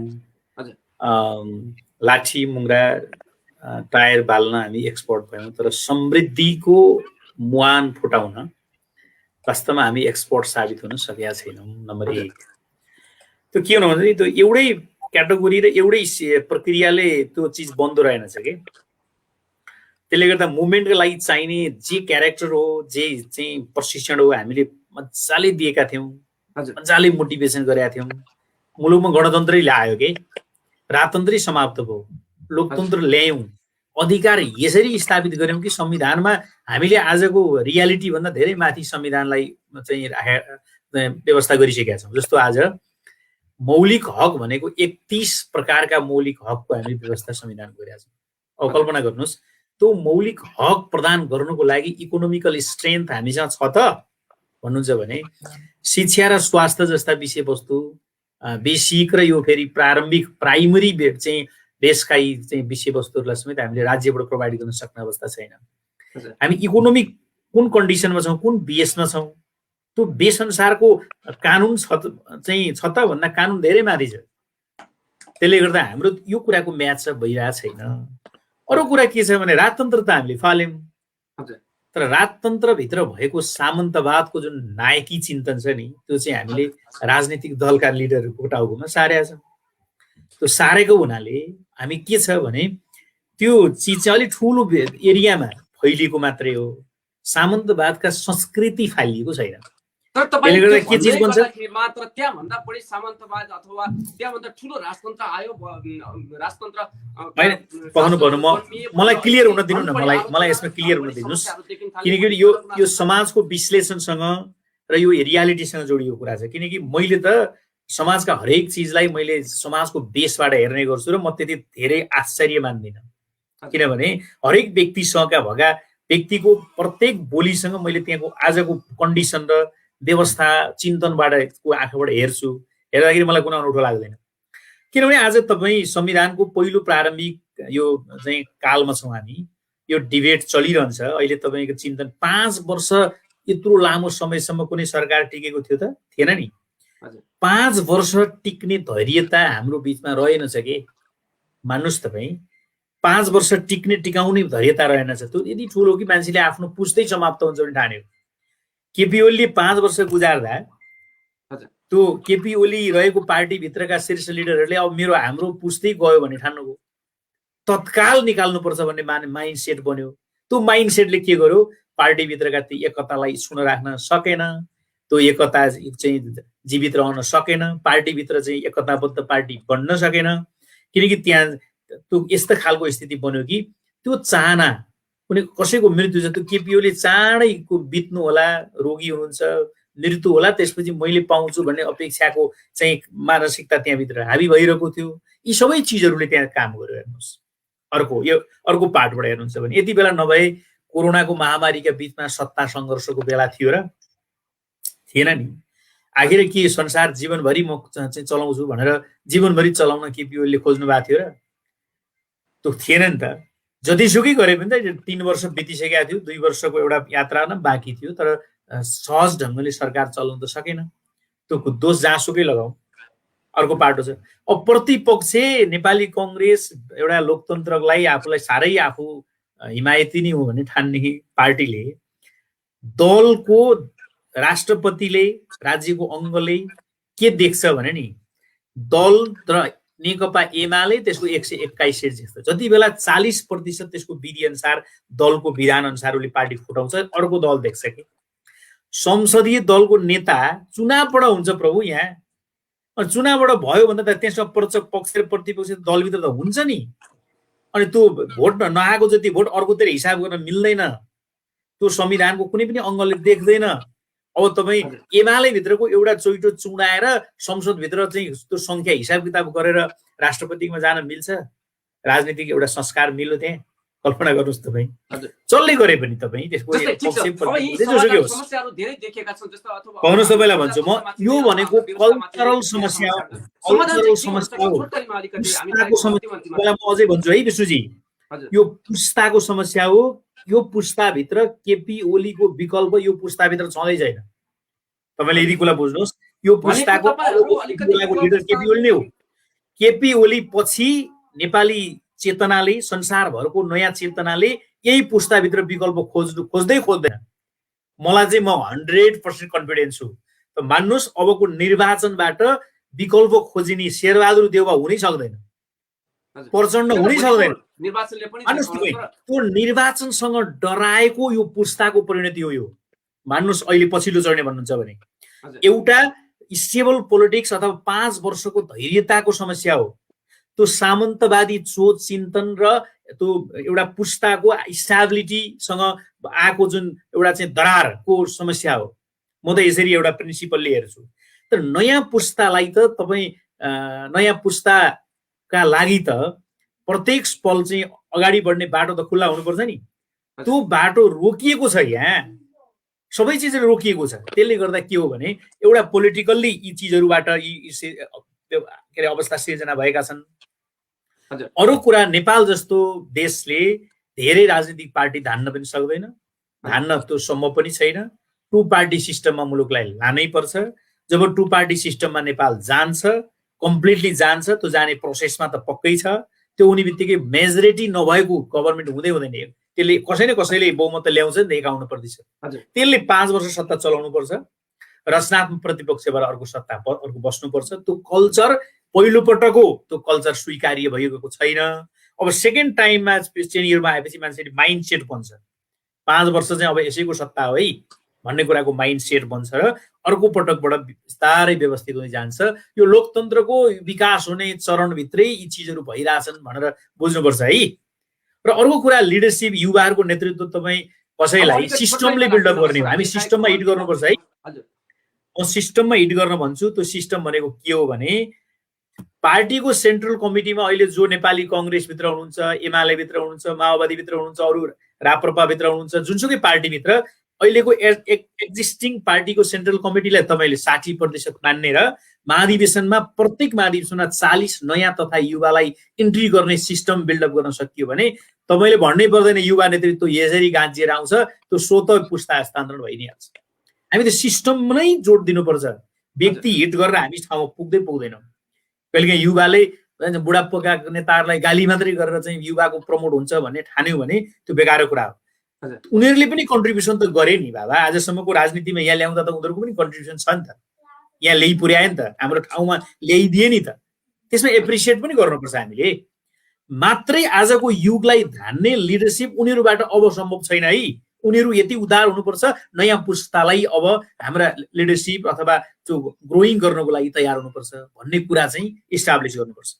मलाई लाग्छ यही चिजबाट पोलिटिकल समाधान खोज्नुपर्छ, चिन्तनबाट आजको समस्याको समाधान खोज्नुपर्छ र विपदलाई एकताबद्ध भएर यसको समाधान खोज्नुपर्छ र हामी हाम्रा दुर्बलताको पहिचान गरेर यसलाई चाहिँ मौलिक हकमा व्यवस्था गरेका 31वटा विषयवस्तुलाई राज्यले प्रोभाइड गर्न सक्ने, कम्फर्टेबली प्रोभाइड गर्न सक्ने अवस्थामा मुलुकलाई पुर्याउनुपर्छ र मुलुकको इस्यु, आर्थिक समृद्धिको इस्यु, जनताका इस्यु चाहिँ सबै राजनीतिक दलको साझा इस्यु बन्नुपर्छ। अरू प्रतिस्पर्धा हाम्रा इन्टरनल विषयवस्तु बन्नुपर्छ। त्यो यात्रामा अगाडि बढ्यौँ भने हामी सही दिशामा अगाडि बढ्न सक्छौँ। यहाँको महत्त्वपूर्ण विचारको लागि धेरै धेरै धन्यवाद।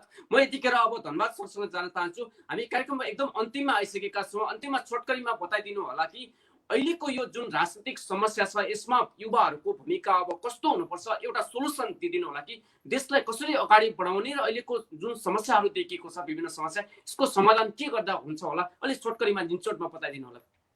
धन्यवाद। छोटकरीमा दिने सन्दर्भमा भन्नुपर्दाखेरि हामीसँग धेरै समय छैन होला। सबैभन्दा पहिला आजको यो अवस्था किन सिर्जना भयो? कोही एकजना व्यक्तिका कारणले भयो या यो व्यवस्थाका कारणले हो? यो कुरामा हामी प्रष्ट हुनुपर्छ। म फेरि के पनि प्रश्न पार्न चाहन्छु कि यो व्यवस्था फेल भएको, केपी ओली एकजना व्यक्ति प्रधानमन्त्री फेल भएका होइनन्। केपी ओलीको ठाउँमा प्रचण्ड प्रधानमन्त्री बनाएको भए पनि यही अवस्था आउँथ्यो। महामारीमा उहाँले पनि गर्ने यही नै हो। केपी ओलीको ठाउँमा माधव नेपाल प्रधानमन्त्री भएको भए पनि यही अवस्था आउँथ्यो। त्यति मात्र होइन, केपी ओलीको ठाउँमा अर्को प्रमुख प्रतिपक्षी दल शेरबहादुर देउवा आएको भए पनि यही अवस्था हो र अन्य कुनै पात्र आएको भए पनि यही नै। यसको मूल जरो के हो भने आजको राजनीतिक व्यवस्था हो। यो लहरी लहरीमा जुन चाहिँ नेपाली जनताको अभिमत बिना नै रातारात संघीयता, धर्मनिरपेक्षता र गणतन्त्रलाई हठात रूपमा जबरजस्त तरिकाले जुन लादियो, त्यो चीज एउटा प्रमुख समस्या हो। यदि यो व्यवस्था समस्या होइन भने यसको जवाब के चाहियो भने झन्डै 2/3 सरकार नेपाली जनताले जिम्मा लाउँदा पनि किन यो सरकार आज 3.5 वर्षमै थिलो भएको छ? किन आज नेपाली जनता यति धेरै चाहिँ आहत भएका छन् यो सरकारबाटै भन्दाखेरि यसको मूल जरो अहिलेको राजनीतिक व्यवस्था हो भन्ने कुरामा म फेरि पनि प्रश्न पार्न चाहन्छु। अब बहस प्रारम्भ गर्ने बेला भयो। अब चाहिँ हामी छलफल गर्ने बेला भयो युवाहरूले कि यो राजनीतिक व्यवस्थाबाट मुलुक अगाडि बढ्न सक्दैन। यो देशलाई वर्षौंसम्म प्रयोगशाला बनाइराख्ने, विभिन्न चिजहरूको प्रयोग गर्ने समय अब हामीसँग चाहिँ छैन र यो देश झन्झन उद्योगतिमा गइराखेको छ र यो त समस्या भयो। र अर्को कुरा समाधानको उपाय के हुन सक्छ भन्ने जुन तपाईको प्रश्न छ र के हुनु पर्यो भने संविधानमा व्यवस्था प्रमुख कार्यकारी प्रत्यक्ष निर्वाचनबाट निर्वाचित हुने भनेको प्रधानमन्त्रीको निर्वाचन बालिग मताधिकारबाट हुनु पर्यो, ताकि ऊ 5 वर्षसम्म सरकार कसरी चलाउने र आफ्नो सरकारलाई कसरी बलियो बनाएर राख्ने भन्ने चिन्ताबाट प्रमुख कार्यकारी चाहिँ मुक्त हुनु पर्यो। र निर्वाचन पद्धतिको के व्यवस्था हुनु पर्यो भने पूर्ण समानुपातिक 100% समानुपातिक निर्वाचन पद्धतिको व्यवस्था हुनु पर्यो, ताकि पार्टीभित्र चुनावमा चाहिँ करोडौं अरबौं खर्च गर्ने कुरा त छोडिदिनुहोस्, पार्टीभित्र टिकट लिनका लागि पार्टीको नेतालाई किनेर हिँड्नुपर्ने आजको परिस्थिति छ हरेक राजनीतिक पार्टीमा। यो पनि कुनै राजनीतिक संस्कार हो? आफ्नो पार्टीभित्र चाहिँ जो पैसावाल छ त्यो पैसावालले टिकट लिएर हिँड्छ। त्याग, तपस्या, बलिदान, योगदान, क्षमता, योग्यता भएका मान्छेहरू पाखा लाग्छन्। अब यसको अन्त्य कसरी गर्ने चाहिँ भने यो प्रत्यक्ष निर्वाचन पद्धति खारेज हुनुपर्छ। पूर्ण समानुपातिक चाहिँ निर्वाचित व्यवस्था हुनुपर्छ, जहाँ राजनीतिक पार्टी मात्रै चुनाव लड्छ र पार्टी पपुलर छ चुनाव जित्छ, पार्लियामेन्टमा जान्छ, पार्टी पपुलर छैन चुनाव हार्छ र त्यसबाट निर्वाचित भएका सदस्यहरू अर्थात् सांसदहरूले मन्त्री हुन नपाउने व्यवस्था संविधानमा हुनुपर्छ। किनभने यही मन्त्री हुनका लागि नै उनीहरूले करोडौं खर्च गर्ने हो। यही मन्त्री हुनका लागि नै उनीहरूले पार्टीमा टिकटकै लागि चाहिँ करोड खर्च गर्ने हो भने सांसद मन्त्री हुन नपाउने व्यवस्था हुनु पर्दछ। मन्त्री को हुने? प्रधानमन्त्री 5 वर्षको लागि एब्सोल्युट चाहिँ निर्वाचित भइसके पछाडि देशलाई अगाडि बढाउनका निमित्त देशका बुद्धिजीवीहरू, देशका चाहिँ प्रतिभावान क्षमतावान मान्छेहरू र जसलाई लिँदा आफूले राम्रो काम देखाउन सकिन्छ, मुलुकलाई अगाडि बढाउन सकिन्छ, त्यस्ता व्यक्तिहरूलाई लिएर मन्त्रीमण्डलमा सरकार सञ्चालन गर्ने। जबसम्म यो व्यवस्था हुँदैन तबसम्म फेरि हामी चुनाव गर्नु के हुन्छ? ल ठिक छ, अहिले प्रधानमन्त्रीले चुनाव घोषणा गर्नु भएको छ, चुनाव हुन्छ, चुनाव भएर आइसके फेरि ठिक हुन्छ भनेर हामी कल्पना गर्न सक्छौँ? जनतालाई सोधौँ यो प्रश्नको जवाब। एउटा दलको ठाउँमा भोलि अर्को दल आउला, के चाहिँ नयाँ कुरा हुन्छ? यही हुने हो। यो भ्रष्टाचार आजको भन्दा भोलि झन् खाली लाग्दो स्थिति हुने हो। यत्रो 2 तिहाईको बलियो सरकार बन्ने बेलामा कुनै एउटा भ्रष्टाचारले कारबाही हो? कुनै भ्रष्टाचारीहरूको चाहिँ जेलमा सडिएको हामीले हेर्न पायौँ? नेपाली जनताले त्यो चाहिराखेका छन्। आज नेपाली जनताले यो सबैभन्दा पहिले भ्रष्टाचारको जरो उन्मूलन होस् भन्ने चाहिराखेका छन् र आजको देशको आवश्यकता पनि यो। अनि यो मूल समस्या कहाँ छ? हामी यो संसारको आदर्शको कुरामा हिँडेर चाहिँ देश कहीँ पनि पुग्दैन। अन द स्पट कारबाही हुनु पर्यो, चाहिँ जनताले महसुस गर्न सक्नु हुनु पर्यो। हामीले मुखले भन्न नपरोस्, व्यवहारमा देखियोस्, आहा यो त ठिक काम गर्यो जनताले भनेर भन्न सक्ने हुनु पर्यो। त्यो व्यवस्था जबसम्म हुँदैन तबसम्म यही नै हुने हो। चुनाव गरौँ या नगरौँ, तर पनि म के भन्छु भने एउटा चाहिँ हामी पनि प्रजातान्त्रिक पार्टीको एउटा म चाहिँ त्यो पार्टीमा आबद्ध व्यक्ति भएको कारणले गर्दा कुनै पनि निर्वाचन हुनु बेठिक कुरा होइन र त्यो निर्वाचनको हामी पक्षमा र निर्वाचन ठिक कुरा हो, जायज हो, निर्वाचनको पक्षमा हामी चाहिँ त्यो कुराहरू राख्छौँ। तर त्यति मात्र भनेर पुग्दैन कि अहिलेको राजनीतिक अवस्थामा निर्वाचनमा जान सक्ने अवस्था छ कि छैन। सारा चाहिँ राजनीतिक पार्टीहरू, अधिकांश राजनीतिक पार्टीहरू यो सरकारले गरेको निर्वाचनको खिलाफमा उत्रिराखेका छन्। देश यत्रो चाहिँ कोरोनाको महामारीमा चाहिँ फसिराखेको छ। त्यस्तो अवस्थामा निर्वाचन गर्छु भन्ने कुरा कतिको सान्दर्भिक छ? नेपाली जनतालाई बचाउनका लागि त्यो चुनाव गर्ने कि नेपाली जनतालाई मराउनका लागि, समाप्त गर्नका लागि त्यो निर्वाचन गर्ने? अस्ति भर्खर मात्रै भारतमा भएको निर्वाचनबाट हामीले चाहिँ यो सबक सिक्न सक्छौँ। यो त्यत्रो कोरोनाको बीचमा उसले सरकारले निर्वाचन गर्दाखेरि आज भारतले चाहिँ फेरि दोस्रो लहरबाट तेस्रो लहरमा प्रवेश गर्ने अवस्था आयो भने हामी पनि अब यो दोस्रो लहरबाट त यति क्षति भइराखेका छ भने तेस्रो लहर नेपालमा प्रवेश गर्यो भने हाम्रो हालत के होला हामी कल्पना पनि गर्न सक्दैनौँ। अब अहिले छोटकरीमा गइदिनु होला, ठ्याक्कै अहिलेको यो समस्याको समाधान चाहिँ के हुन सक्छ? जुन राजनीतिक एउटा मुठभेडमा गएको छ, एकदम छोटो 1-2 मिनटमा छोटो तरिकाले राखिदिनु होला। हामी कार्यक्रमको अन्त्यमा आइसकेका छौँ। अब अहिले बहस के गर्ने बेला भइसक्यो भने हजुर गोलमेज सम्मेलनको आयोजना गर्ने बेला भइसक्यो। यो संविधानको विषयमा छलफल गर्नु पर्यो। चाहिँ त्यो बाहिर रहेको शक्ति अस्ति भर्खर भित्र ल्याए तापनि विप्लवदेखि लिएर चाहिँ अरू सम्पूर्ण राजनीतिक पार्टी, शक्ति, व्यक्ति, समूह सबको विचार एड्रेस हुने गरिकन चाहिँ छलफल प्रारम्भ गर्ने बेला भइसक्यो। यो चाहिँ सर्वदलीय सर्वपक्षीय गोलमेज सम्मेलनको आयोजना गरेर छलफल प्रारम्भ गर्ने बेला हो। मैले अघि पनि भनिसकेँ, फेरि म पनि प्रश्न पार्न चाहन्छु, यो व्यवस्था फेल भयो। यो पुस्ता पनि फेल भयो, व्यवस्था मात्रै होइन। केपी ओली मात्रै फेल भएनन्, प्रचण्ड पनि फेल भएका छन्, शेरबहादुर देउवा पनि फेल भएका छन्, लगायत ऐजन त भन्दा यो व्यवस्था फेल भएको छ र यो पुस्ता फेल भएको छ। र यस विषयमा चाहिँ कुन व्यवस्था र कुन पद्धति ल्याउँदाखेरि साँच्चीकै नेपाली जनताले चाहिँ यो अनुभूति गर्न पाउँछन् र भ्रष्टहरूलाई चाहिँ कारबाही गर्न सक्ने व्यवस्था चाहिँ कसरी हुन सक्छ, त त्यो आजको अब आवश्यकता हो। त्यसैले गर्दा हामीले यो निर्वाचनको कुरा गरेर मात्र यो चिजको समाधान हुँदैन, फेरि पनि योभन्दा झन् भयङ्कर खराब स्थिति आउने अवस्था छ। त्यसैले गर्दा यो सर्वपक्षीय सर्वदलीय गोलमेज सम्मेलनको आयोजना गरेर मुलुकलाई चाहिँ यो संविधानका विषयमा अब छलफल गर्ने बेला भइसक्यो। त्यस विषयमा चाहिँ र चाहिँ चुनाव होइन, आवश्यक पर्यो भने अब जनमत संग्रह गर्नुपर्दछ। संघीयता, धर्मनिरपेक्षता र गणतन्त्रका विषयमा नेपाली जनताले चाहिँ आफ्नो मतबाट चाहिँ निर्णय गर्ने अधिकार दिनु पर्दछ र अनि यसबाट फैसला गर्नु पर्दछ भन्ने चाहिँ मेरो आफ्नो धारणा रहेको छ। हस्, यहाँको महत्त्वपूर्ण विचार र समयको लागि धेरै धेरै धन्यवाद। अब अन्त्यमा हामी नेपाली कांग्रेसका युवा नेता भूपेन्द्र जङसाईसँग थोरै हामी अन्तिममा चाहिँ यसको निचोड के हुन सक्छ भन्ने विषयमा चाहिँ उहाँको धारणा चाहिँ बुझ्छौँ। भूपेन्द्र सर, हामीलाई सुनिरहनु भएको छ? सर अब हामी कार्यक्रमको अन्तिममा आएका छौँ। सुनेको छु। तपाईँ धारणा पनि बुझ्नुभयो सरकार पछि अथवा भनौँ त फरक विचार बोक्नुभएका पार्टीको, र अब यतिखेर नेपाली काङ्ग्रेसले अथवा सरकारको लागि आफ्नो कसरत पनि गरिरहेको छ। तर अब यो अहिलेको जुन राजनीतिक मुठभेड छ नि, सत्ता पक्ष भनौँ विपक्ष भनौँ, र यो अलिकति यसमा युवाको भूमिका के हुनुपर्छ र यसलाई कसरी समाधान गर्न सकिन्छ भन्ने कुरामा अलिकति तपाईँको धारणा अन्तिममा राखिदिनु होला छोटकरीमा। हामी कार्यक्रमको अन्तिममा आएका छौँ, प्लिज।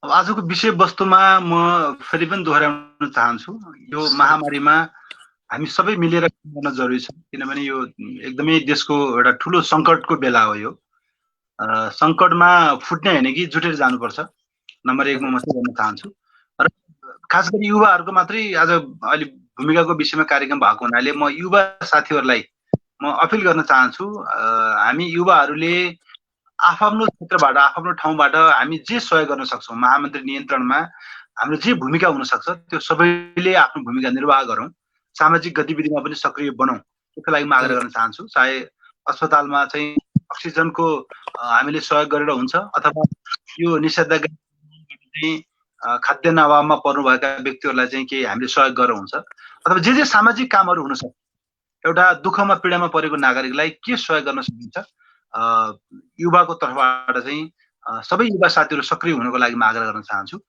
र अर्को कुरा चाहिँ सरकारले पनि मेरो आग्रह के छ भने हामी युवाको तर्फबाट पनि ठिक छ, हामी युवाले कतै स्वयंसेवकको भूमिका निर्वाह गर्नुपर्ने भयो भने भन्दा हुन्छ। धेरै युवा साथीहरू अहिले पनि यो सरकारलाई सहयोग गर्न तयार हुनुहुन्छ, कतै मरिहालिन्छ कि भनेर भाग्ने कुरा छैन। यदि सरकारले आवश्यक ठान्यो भने नेपालका युवाहरू पनि सहयोग गर्न तयार छन्, स्वयंसेवकको भूमिका निर्वाह गर्न पनि तयार छन्। त्यसैले सरकारले भनौँ, तर सरकारले हाम्रो कुरा के हो भने धेरै गफ गर्ने र भाषण गर्ने कुरा गर्ने भन्दा पनि अहिले सबभन्दा पहिला चाहिँ आइसियु बेडको सङ्ख्या थप्नु पर्यो। सरकारी भवनहरू छन्, कति भवनहरू खाली होलान्, बढीभन्दा बढी चाहिँ आइसियु बेड चाहिँ हामीले त्यसको व्यवस्था गर्न सक्नु पर्यो। र विभिन्न हस्पिटलमा अथवा बाहिर अक्सिजन प्लान्टहरूको चाहिँ बढीभन्दा बढी तपाईँको हामीले के अरे व्यवस्था गर्न सक्नु पर्यो। कुनै पनि नागरिक चाहिँ उपचार बिना उसले अकालमा ज्यान गुमाउनु भएन।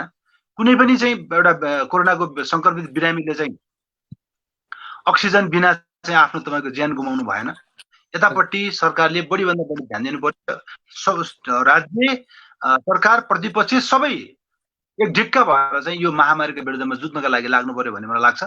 र केही राजनीतिक कुराहरू जस्तो अघि माधवजीले केही कुरा उठाउनु भएको थियो, हाम्रो माधव ढुङ्गेलजीले उहाँले के भन्नुभएको थियो भने होइन पार्टीले चाहिँ कसरी चाहिँ त्यो एमाले सांसदहरूको हस्ताक्षर गरेर चाहिँ राष्ट्रपतिका प्रधानमन्त्री दाबी गर्यो भनेर उहाँले भन्नुभएको थियो। माधवजीलाई म के भन्न चाहन्छु भने फेरि नेता पनि हो, एमाले भित्र एउटा बौद्धिक नेता भित्र पर्नुहुन्छ माधवजी, मलाई एकदम मन पनि पर्नुहुन्छ उहाँ। हिजो विद्यार्थी राजनीतिमा हामी सँगसँगै पनि थियौँ, उहाँ अखिलमा हुँदाखेरि म नेविसङ्घमा थिएँ, त्यसरी मलाई मनपर्ने मान्छे नै हो उहाँ त। उहाँलाई म के भन्न चाहन्छु भने नेपाली काङ्ग्रेसले तपाईँको एमालेका सांसदहरूलाई जबरजस्ती लिएर थुनेर हात समातेर लिएर काङ्ग्रेसको शेरबहादुर देउबाकोमा साइन गर्न लागेको होइन कमरेड। यसमा हाम्रो के दोष छ? तपाईँहरू आफ्नो पार्टीमै झगडा गर्नुहुन्छ, एमालेकै सांसदहरू तपाईँकै पार्टीका तपाईँ दाबी गरिरहनु भएको छ कि मेरो हाम्रो पार्टीका सांसदहरू हुन् भनेर। तपाईँ कसरी दाबी गर्नुहुन्छ? तपाईँको पार्टीका सांसद तपाईँको पार्टीको व्हिप मान्दैनन्, तपाईँको पार्टीको निर्णय मान्दैनन्, तपाईँको पार्टीको प्रधानमन्त्रीको पक्षमा उनीहरू बोल्दैनन्। उता विश्वास संसदमा तपाईँको चाहिँ अनि अहिले अब अस्ति दाबी पेश गर्नु गर्दाखेरि काङ्ग्रेसको संसदीय दलमा आएर चाहिँ होइन शेरबहादुर देउबा हुनुपर्छ उहाँले नै भन्नुहुन्छ। त्यसमा त काङ्ग्रेसको के दोष छ त? यो त तपाईँहरूको पार्टीभित्रको झगडा हो, तपाईँहरूको पार्टीभित्र के कुरा मिलाएको छ नि त्यो तपाईँहरू मिलाउनुहोस् न।